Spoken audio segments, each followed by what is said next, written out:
ಹೇಳಿ sir simple ಆಗಿ ಹೇಳ್ತೀನಿ ಕೇಳಿ. 2 ದಿನದಿಂದ ನಾನೇನು ಊಟ ಮಾಡಿರಲ್ಲ, ಬೇಸರ ಆಗಿತ್ತು. ಯಾರಿಗಾರು ಮಾಧ್ಯಮದವ್ರಿಗೆ ಬೇಸರ ಆಗಿದ್ರೆ ಅಷ್ಟೇ ನಾನು ಕ್ಷಮೆ ಕೇಳೋದು. ಇನ್ನು ಯಾರಿಗೂ ಉತ್ತರ ಕೊಡಬೇಕಾದಾಗತ್ತಿಲ್ಲ. ಯಾಕೆಂದರೆ ಇಲ್ಲಿ ತನಕ ನಿಮ್ಮಿಂದ ಬಂದಿರ್ತೀವಿ, ನಿಮ್ಮಿಂದ ಬೆಳೆದಿರ್ತೀವಿ, ನಿಮಗೆ ಅಷ್ಟೇ ಉತ್ತರ ಕೊಡಬೇಕು. ಮುಗಿದೋಯ್ತು. 1 ನಿಮಿಷ ಇರಿ. ಅವ್ರು ಯಾರು ಅಂತ ನಂಗೆ ಗೊತ್ತಿಲ್ಲ. ಫಸ್ಟ್ ಟೈಮ್ ಹೆಸರು ಕೇಳಿದ್ದೆ. ಮಿಕ್ಕಿದ್ದವ್ರಿಗೆ ಅದೇ 1 ನಿಮಿಷ ಕಾನೂನಾತ್ಮಕವಾಗಲಿ.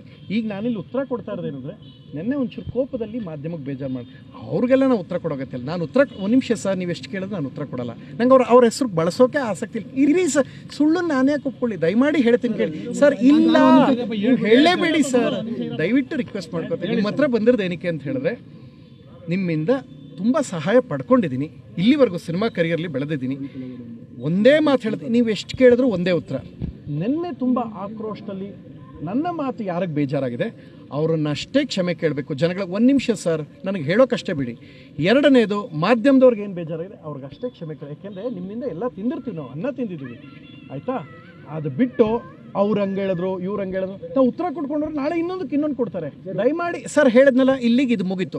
ನನ್ನ ಕೆಲಸ, ನಾನು ಕಂಪ್ಲೇಂಟ್ ಕೊಡ್ಬೇಕು. 1 ನಿಮಿಷ ಸರ್, 1 ನಿಮಿಷ ಸರ್, ಸರ್ ದಯವಿಟ್ಟು. ಇಲ್ಲ ಸರ್, ಥ್ಯಾಂಕ್ ಯು ಸರ್, ದಯವಿಟ್ಟು ಕೇಳಿಸ್ಕೊಳ್ಳಿ ಸರ್. ಅಲ್ಲ, ಆರೋಪಕ್ಕೆ ನೀವು ಉತ್ತರ ಕೊಟ್ಟರೆ ನೀವು ಯಾಕೆ ಮನವರ್ತಿದ್ರಿ? ಘಟನೆ ಆಗೇ ಇಲ್ಲ ಅಂತ ಹೇಳ್ತಾರೆ ಅವರು.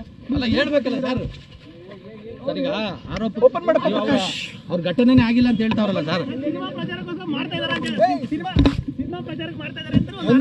1 ನಿಮಿಷ ಓಪನ್ ಮಾಡಿ.